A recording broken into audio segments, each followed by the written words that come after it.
Our story begins not with a bang, but with a quiet, agonizing tension that could curdle milk. Inside Smithy Cottage, a fortress of supposed familial warmth, the silence was a physical entity. Marlon Dingle, a man whose heart was as open as his cafe, moved with a forced cheerfulness that didn't reach his eyes. Opposite him sat his daughter, April, a girl on the cusp of womanhood. Yet her eyes held the haunted, ancient fear of someone who had seen too much. The space between them was a canyon, carved by a secret she was carrying like a lead weight in her soul. Tensions that had been simmering for weeks had finally boiled over, leaving a bitter residue of resentment and misunderstanding. Every question from Marlon, "How was school, love? Anything exciting happen?"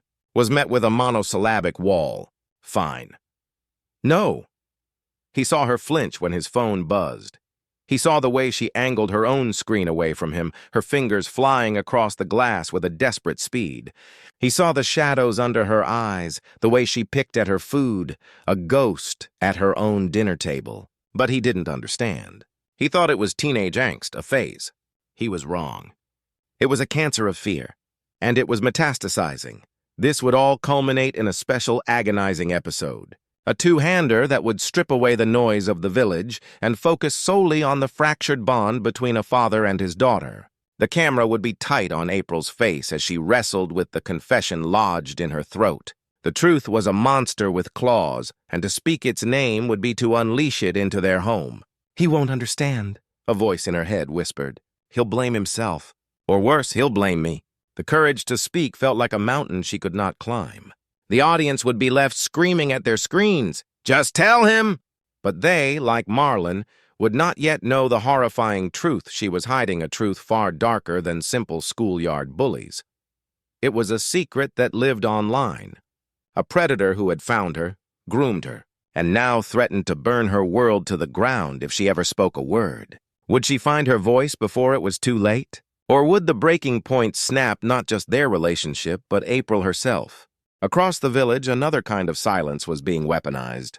Charity Dingle, a woman forged in fire and deception, was being consumed by a secret of her own making.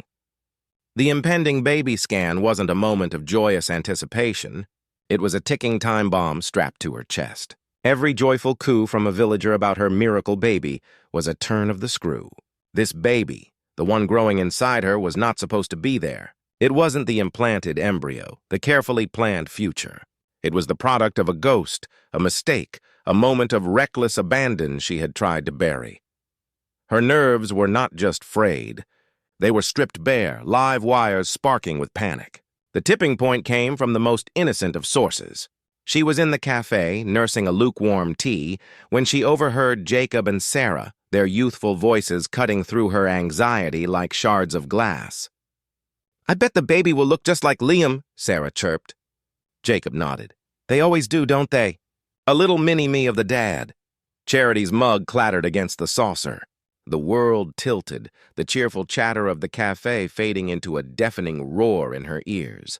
Look like their fathers. The thought was a physical blow.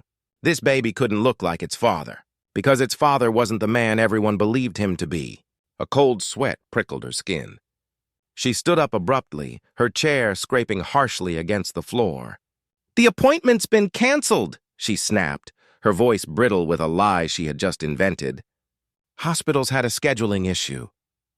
The lie tasted like ash in her mouth, but the reprieve was temporary. The fear was a relentless hunter. She knew she had to go, to see for herself. She couldn't call Liam the supposed father. This was a horror she had to face with the one person who could weather the storm of her chaos, Chaz. In the sterile, hushed environment of the ultrasound room, Charity lay on the examination table, her heart hammering against her ribs like a trapped bird.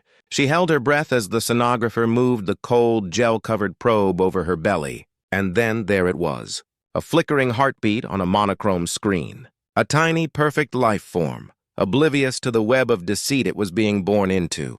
The sonographer's cheerful pronouncements, "Everything looks perfectly healthy," were a world away from the storm raging inside Charity. Relief, so potent it made her dizzy, washed over her. Nothing suspicious. No immediate red flags. But then, as she stared at the screen, something shifted. A wave of profound, unexpected affection flooded her. This wasn't just a problem anymore. It was a baby, her baby. A small, involuntary smile touched her lips as she gazed at the image. Beside her, Chaz saw it all. She saw the raw terror melt into a moment of pure, unguarded love. And in that moment, a new worry took root. Could Charity really keep this up? Could she live this lie every single day, look another man in the eye, and let him raise a child that wasn't his? The act was already cracking. The universe, it seemed, agreed. As they were leaving the hospital, voices drifted down the corridor. "I'm just here to pick up a prescription for—" It was Jacob. Charity froze, her blood turning to ice. He was feet away, about to turn the corner. There was nowhere to run, nowhere to hide, trapped. The hospital corridor, once a place of relief, had become a cage. Her mind raced, scrambling for an excuse, any excuse that wouldn't shatter her world into a million pieces. The seconds stretched into an eternity. He was about to see her. He was about to see the truth written all over her face. For Aaron Dingle, the world had shrunk to the agonizing space between Robert Sugden and Kev Townsend. It was a space filled with the ghosts of what he and Robert once had, and the terrifying reality of what they had become. Robert, the love of his life, the man for whom he had waited, was a ghost in his own skin. The fiery, passionate, often scheming man Aaron fell in love with had died somewhere in the cold, gray walls of a prison cell. In his place was this hollowed-out stranger, tethered to a dying man by a bond forged in desperation and darkness. The ultimate insult, the final twist of the knife, came when Kev, with a triumphant, possessive gleam in his eye, made his move. He cornered Robert, speaking of second chances and making every moment count. And then he dropped the bombshell, a vow renewal. A public declaration of their unbreakable bond. Aaron, standing just out of sight, felt the words like a physical punch to the gut. He watched, his heart splintering, as Robert, his Robert, hesitated for only a second before agreeing. The agreement was a death sentence to Aaron's hope. Later, his sister Victoria found him, his posture defeated, his eyes empty. Victoria, ever the pragmatist, but with a heart that bled for them both, refused to let him drown in his despair. "You know how he really feels, Aaron," she urged, her voice firm but gentle. "He's trapped. He's drowning in guilt and whatever hell he went through in there. You have to fight for him. Tell him the truth before he ties himself to that man forever." Her words were a spark in the darkness. Fueled by a desperate last-ditch surge of love and rage, Aaron confronted Robert. The air between them crackled with years of history, love, betrayal, and pain. "Don't do this, Robert," Aaron pleaded, his voice raw with emotion. "Don't stand there and make promises to him that were meant for us. If you go through with this ceremony, it's over. Everything we were, everything we could be. You will be destroying it. You will be burying us for good." He stared into Robert's eyes, searching for a flicker of the man he knew, the man who would have fought heaven and hell for him. But Robert's face was a mask of weary resignation. "It's what I have to do, Aaron," he said, the words devoid of passion. The warning was clear. He was choosing Kev. He was choosing the prison life, the life that had broken him. As Aaron walked away, a piece of his own soul breaking with every step, he couldn't see the silent tear that tracked its way down Robert's cheek. The ticking time bomb inside Robert Sugden wasn't just his trauma. It was the unbearable weight of a choice that would obliterate one life to honor another. The vow renewal was set. The stage was prepared for a final, public heartbreak. Suddenly, the accidental death of Illa, Amy, and Susie is cast in a horrifying new light. Noah wasn't just drugged. He was being assessed like livestock. Joe Tate didn't just abandon him. He left him for dead after he proved useless. The crash wasn't an accident. It was the final bloody domino in a chain of events set in motion by Joe's monstrous greed. Liam now holds the evidence that could destroy Joe Tate and prove the crash was, in fact, manslaughter. But going public means implicating a corrupt doctor, a powerful crime family, and putting a target on his own back. His instincts are screaming at him that something isn't right, because for the first time he has the proof. Chaz's troubled mind is not about Charity. Her secret is far more personal and dangerous. She's in debt, deep in debt, to a loan shark who has started making threats. Desperate, she made a call to the one person she thought might have some spare. Off-the-books cash, Bear. They arranged to meet before his trip to Ireland. A clandestine handover of a few £1,000s to keep the wolves from the door. But Bear never showed up. Now, as Patty reports his father missing, Chaz is trapped in a nightmare. Does she tell the police about their planned meeting and reveal her dangerous secret? Doing so would put her and her family in the loan shark's crosshairs. But staying silent means withholding a crucial last known sighting of Bear. Her secret is now an obstruction of a police investigation, and she knows with a sickening certainty that whatever happened to Bear is connected to the violent world she has dragged herself into. The day of Robert and Kev's vow renewal arrives. The ceremony is a somber, tense affair in the Woolpack. Kev, looking frail but triumphant, stands beside a disassociated Robert. Aaron watches from the back, his heart a stone in his chest, Victoria by his side. He's going to let it happen. He's going to watch the final nail be hammered into the coffin of their love. But as Kev begins to speak his vows, "In my darkest days, you were my only light," something inside Robert snaps.